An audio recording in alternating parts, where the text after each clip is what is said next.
प्यारे दोस्तों, आज हर घर में ये रोना रोया जाता है कि रिस्क में बरकत नहीं है, रिस्क की तंगी है। पैसे का पता नहीं चलता किधर से आता है और किधर चला जाता है। अगर आपको भी यही शिकायत है तो आप आज की इस वीडियो को बड़े गौर के साथ देखें और एक ऐसे अमल के बारे में जानें जो कि हमारी बहनों के करने का अमल है। अगर हमारी बहनें खाना बनाते वक्त इस अमल को कर लेती हैं तो फिर आप खुद अपनी आंखों से देखेंगे इस अमल की बरकत से किस तरह से आपके घर में रिस्क की फरावानी होती है और आपके रिस्क में अल्लाह रब्बुल इज़्ज़त कैसी बरकत अता फरमाता है। हमारी बहनों ने खाना बनाते वक्त कौन कौन से अमाल करने हैं, इस हवाले से मुकम्मल तफसील जानने के लिए आप इस वीडियो को आखिर तक ज़रूर देखें। लेकिन उससे पहले अगर आप हमारे यूट्यूब चैनल पर नए आए हैं तो आप हमारे चैनल को सब्सक्राइब करें और बेल आइकन को दबा दें। तो आइए आते हैं अपने टॉपिक की तरफ। प्यारे दोस्तों, अगर हम अपने घरों में नज़र दौड़ाएं तो हमारी ख़वातीन जो भी काम करती हैं उनकी कोशिश यही होती है कि वो काम टीवी के सामने किया जाए। सब्जी बनाएं तो टीवी के सामने हो ताकि साथ में टीवी पर लगे हुए प्रोग्राम या ड्रामे को भी देख लिया जाए और खाना पकाने की चीज़ें भी तैयार कर ली जाएं। और बाज़ लोगों के किचन ही इस तरह के होते हैं कि टीवी चूल्हे के बिल्कुल सामने होती है। दोस्तों, अब आप खुद ही ये बात सोच लें कि जिस खाने पर अल्लाह का नाम लेने के बजाय नाच गाने के सामने तैयार किया जाए उसमें क्या बरकत होगी। और हमारी बहनों को ये भी बताते हैं कि आपने खाना तैयार करते वक्त क्या कलिमात पढ़ने हैं ताकि आप पर रिस्क की फरावानी हो। लेकिन उससे पहले आपको अल्लाह के नाम से कोई काम शुरू करने यानी बिस्मिल्लाह के बारे में बताते हैं। दोस्तों, हज़रत उस्मान बिन अफ़्फ़ान ने हमारे प्यारे नबी हज़रत मोहम्मद मुस्तफ़ा सल्लल्लाहु ताला अलैहि वसल्लम से बिस्मिल्लाहिर्रहमानिर्रहीम की निस्बत सवाल किया तो आपने फरमाया कि ये अल्लाह का नाम है। अल्लाह के इस्म आज़म में और इसमें इस कदर नज़दीकी है जैसे आँख की सिहाई और सफ़ेदी में नज़दीकी है। एक और रिवायत में रसूलुल्लाह सल्लल्लाहु ताला अलैहि वसल्लम ने फरमाया कि मुझ पर एक ऐसी आयत उतरी है जो किसी नबी पर सिवाय हज़रत सुलेमान अलैहिस्सलाम के नहीं उतरी और वो आयत बिस्मिल्लाहिर्रहमानिर्रहीम है। हज़रत जाबिर बिन अब्दुल्लाह से रिवायत है कि जब बिस्मिल्लाह नाजिल हुई तो बादल और मशरिक़ की तरफ हवाएं साकिन हो गईं, समंदर ठहर गए, जानवरों ने सुनने के लिए कान लगा लिए और शैतान पर आसमानों से अंगारों की मार पड़ी। और दोस्तों, जिस चीज़ पर इसको पढ़ा जाएगा इसमें ज़रूर बरकत होगी। इसलिए हमारी तमाम बहनों से गुजारिश है कि जब भी खाना बनाना शुरू करें तो अपने काम का आगाज़ बिस्मिल्लाह के साथ करें। जो बर्तन उठाएं बिस्मिल्लाह पढ़कर उठाएं, जो सब्जी काटें बिस्मिल्लाह पढ़कर काटें, आटा गूंदें तो बिस्मिल्लाह पढ़कर आटा निकालें, चूल्हे पर बर्तन रखें तो बिस्मिल्लाह पढ़कर रखें, चमचा हिलाते वक्त बिस्मिल्लाह पढ़ें, हांडी में जो भी चीज़ शामिल करें बिस्मिल्लाह पढ़कर शामिल करें। और बिस्मिल्लाह से हर काम शुरू करने के साथ आपने कोशिश ये करनी है कि हर वक्त बावज़ू रहें और ख़ास तौर पर खाना बनाते वक्त तो आप बावज़ू होकर ही खाना बनाएं। बावज़ू रहने के बहुत से फ़ज़ाइल हैं जिनमें से ये भी है कि इससे आपके घर में बरकत और रिस्क का नुज़ूल होता है। और इसी तरह से जब भी खाना तैयार कर लें तो अल्लाह का नाम या रज़्ज़ाक़ों को 11 मरतबा पढ़कर अपने खाने पर दम कर दें। और एक बात और के दुरूद पाक का कसरत के साथ एहतमाम करती रहा करें, यानी हमारी बहनें खाना बनाते वक्त जो भी दुरूद पाक उनको याद हो उसका विर्द करती रहें और खाना तैयार करने के अलावा भी दुरूद पाक का कसरत के साथ एहतमाम करें।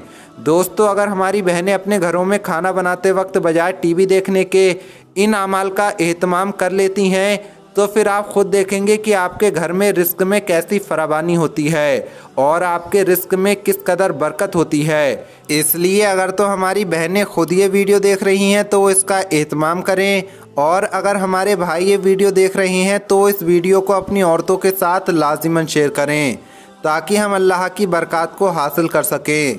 दोस्तों, कहते हैं कि बहुत अरसे पहले एक बादशाह की एक मुसलमान खादिमा को हर काम से पहले बिस्मिल्लाह पढ़ने की ख़ास आदत थी। जैसा भी और जो भी काम होता था वो पहले बिस्मिल्लाह पढ़ती फिर अपना काम शुरू करती। बादशाह क्योंकि मुसलमान नहीं था इसलिए उसकी आदत से बहुत चिढ़ता था। उसने कई बार खादिमा को टोका भी, लेकिन खादिमा का ये कहना था कि बिस्मिल्लाह में बहुत ताकत है और इससे मेरा काम आसान हो जाता है। आखिरकार एक दिन तंग आकर बादशाह ने उसे आजमाने का सोचा। उसने खादिमा को 2 सुनहरे कीमती मोती देकर उन्हें एक संदूक में हिफाजत से रखने की हिदायत दी। खातिमा ने हस्बे आदत बिस्मिल्लाहिर्रहमानिर्रहीम पढ़कर मोतियों को संदूक में रख दिया और अगले दिन बादशाह ने अपने ख़ास खादिमों को ये हुक्म दिया कि वो 2 मोती संदूक से निकालकर समंदर में फेंक आओ। चुनांचे उन्होंने ऐसा ही किया और खादिमा को कानो कान खबर न हुई। कुछ दिनों बाद बादशाह अपने वज़ीरों के साथ समंदर की सैर को गया। उन्होंने काफ़ी मछलियाँ भी पकड़ी और वापस आकर बादशाह ने खादिमा से कहा कि हमारे लिए ये मछलियाँ पका कर लाओ और हाँ, वो मोती भी लेकर आना जो मैंने तुम्हें पहले दिन रखने के लिए दिए थे। खादिमा कुछ देर के बाद एक थाल में भुनी हुई मछलियाँ और एक रुमाल में वही सुनहरे मोती लेकर आई। ये देखकर बादशाह के हैरत की इंतहा न रही। उससे सब्र न हुआ और उसने पूछ ही लिया कि आखिर ये मोती तुम्हारे पास कहाँ से आए, ये क्या माजरा है।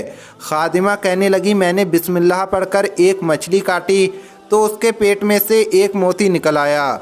फिर मैंने बिस्मिल्लाह पढ़कर दूसरी मछली काटी तो इसमें से दूसरा मोती निकल आया और ये दोनों मोती आपके सामने मौजूद हैं। बस मुझे अपने रब के ज़िक्र पर पूरा यकीन है। खादिमा की बात सुनकर बादशाह ने उसे ढेरों इनामात से नवाजा और फिर कभी उसे बिस्मिल्लाहिर्रहमानिर्रहीम कहने पर नहीं टोका। प्यारे दोस्तों, हज़रत अनस बिन मालिक से मरवी है कि हमारे प्यारे नबी हज़रत मोहम्मद मुस्तफ़ा सल्लल्लाहु ताला अलैहि वसल्लम ने इरशाद फरमाया, जिसने ज़मीन से ऐसा कागज़ जिस पर बिस्मिल्लाह तहरीर थी अल्लाह के नाम की ताज़ीम करते हुए इस डर से उठा लिया कि कहीं पामाल ना हो जाए, तो अल्लाह पाक के यहाँ उसका नाम सिद्दीकीन की फ़हरिस्त में लिख दिया जाता है। प्यारे दोस्तों, रिवायात में ये भी आता है कि 3 मरतबा शैतान इस तरह चीख चीख कर रोया कि ऐसा कभी नहीं रोया था। एक मरतबा उस वक्त जब उसे मरदूद बनाकर आलम मलाइका से खारिज कर दिया गया। दूसरा हमारे प्यारे नबी सरवरे कायनात सल्लल्लाहु ताला अलैहि वसल्लम के विलादत के मौके पर। तीसरा उस वक्त जब सूरह फातिहा नाजिल की गई जिसमें बिस्मिल्लाहिर्रहमानिर्रहीम मौजूद है। हज़रत सालिम बिन अलजाद हज़रत अली अलैहिस्सलाम से रिवायत करते हैं, जब बिस्मिल्लाहिर्रहमानिर्रहीम का नुज़ूल हुआ तो रसूल अल्लाह सल्लल्लाहु ताला अलैहि वसल्लम ने फरमाया, जब तक मेरी उम्मत इसकी तिलावत करती रहेगी अजाब से महफूज रहेगी। आप सल्लल्लाहु ताला अलैहि वसल्लम ने फरमाया, क़यामत के दिन मेरी उम्मत बिस्मिल्लाह कहती हुई आगे बढ़ेगी और मीज़ान में उसकी नेकियां वज़नी हो जाएंगी। दूसरी उम्मतों के हैरान होने पर अंबिया अलैहिस्सलाम कहेंगे कि उम्मत मोहम्मदिया के कलाम का आगाज़ अल्लाह के 3 नामों अल्लाह, रहमान, रहीम से है। अगर इनको तराजू में एक पलड़े में रख दिया जाए और तमाम मखलूक के गुनाह दूसरे पलड़े में रख दिए जाएं, तब भी इस उम्मत की नेकियां ही भारी होंगी। अल्लाह पाक हम तमाम मुसलमानों को बिस्मिल्लाह की बरकत से माला माल फरमाए और बिस्मिल्लाह पढ़ने की तौफीक अता फरमाए। आमीन अल्लाहुम्मा आमीन। आज की इस वीडियो में इतना ही। अल्लाह हाफिज़।